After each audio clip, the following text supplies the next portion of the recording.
Welcome everyone to the semi-finals, game number 1 between WR Chess team represented by Magnus Carlsen and the Chessy team which has Richard Rapport. This is an exciting clash between two top chess teams at the World Blitz Team Championships 2024. Magnus has the white pieces. He already lost to Richard in the rapid section. Let's see how he fares in Blitz. We have the Slough defense on the board. Knight comes out to f3, knight f6, and now the main moves are knight to c3 or e3. This is how white plays, but he goes for g3. And this is a risky way to play because many times black takes on c4 and it's difficult to recover the pawn.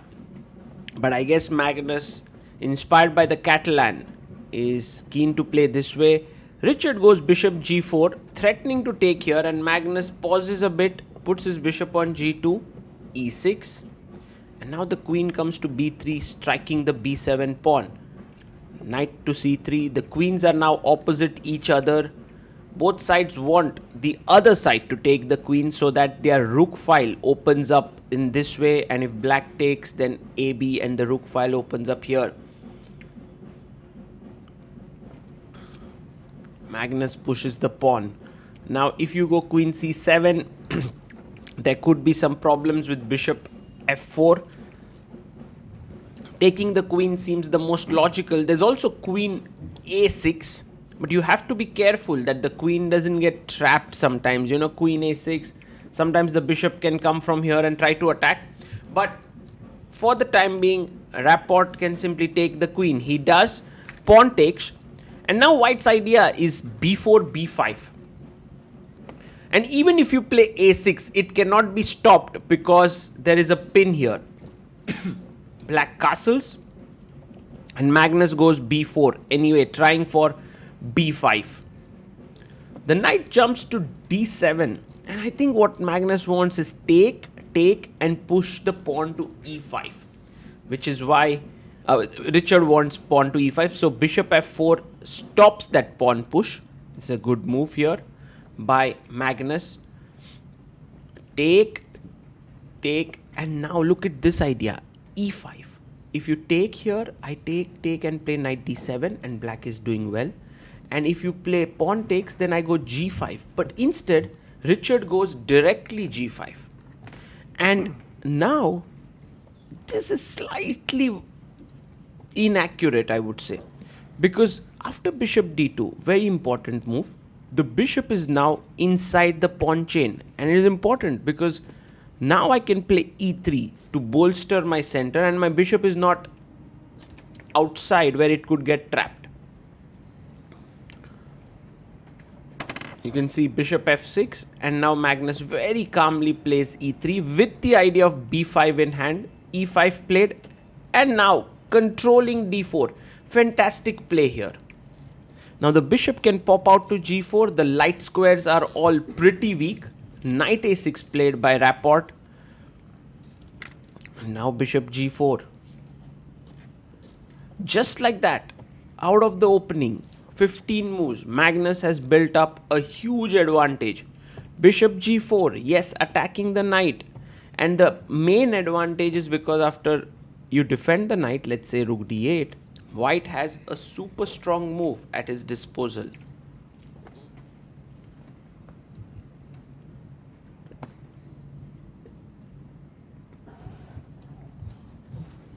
Rapport is thinking here.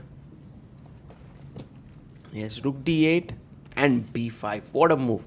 Because if you take, there is c6. And then this is hanging here after b takes c6. So very, very powerful move. You might have to go knight b8. But that is very, very passive. It's not the way you want to play here. And you can see Rapport, who's down to a minute on the clock, is in big trouble here. And so he decides to sack his knight. Such a move cannot really work, especially against Magnus. Takes because black has just 2 pawns for a piece, and gives a check, king f1, and takes back. The b2 pawn is hanging. He plays b4.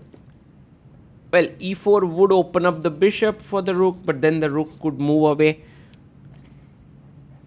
With 50 seconds on the clock and a piece down, it seems like Rapport is lost.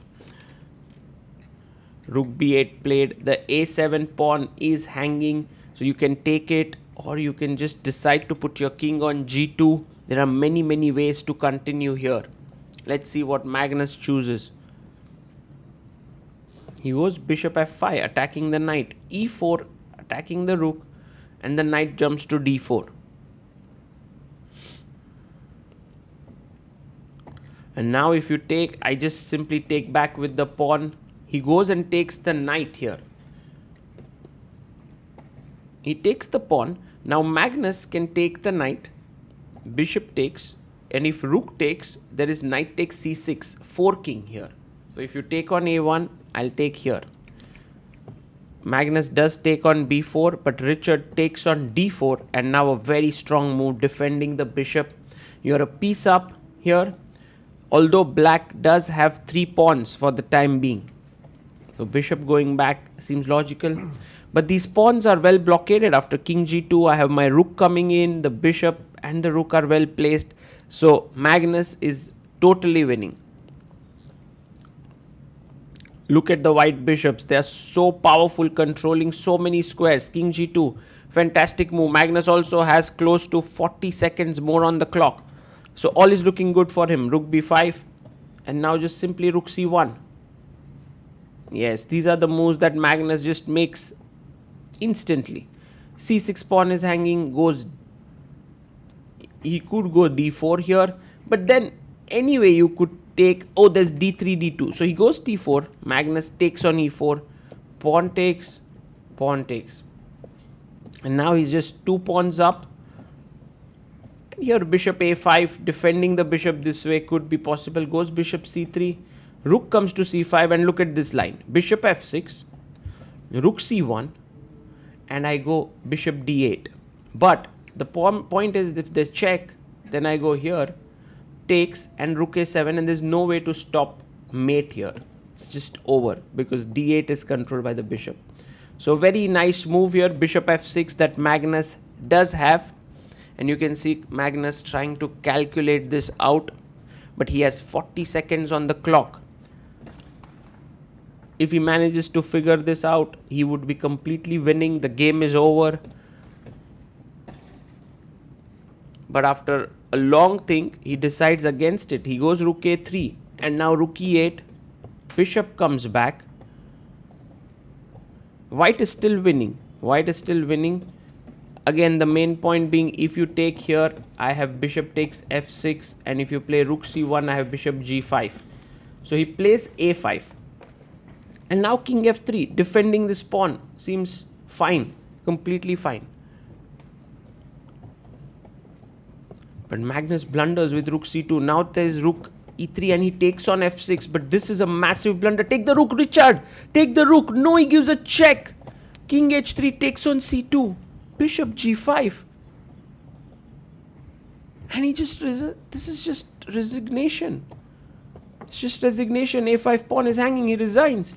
But why did Richard not take after bishop c2, the rook on a3? He just had calculated rook e2, but if he had taken the rook, he was winning. He then would have had 2 pawns here and a rook for 2 bishops, 3 pawns in fact, and would have won the game. What a miss by both the players there.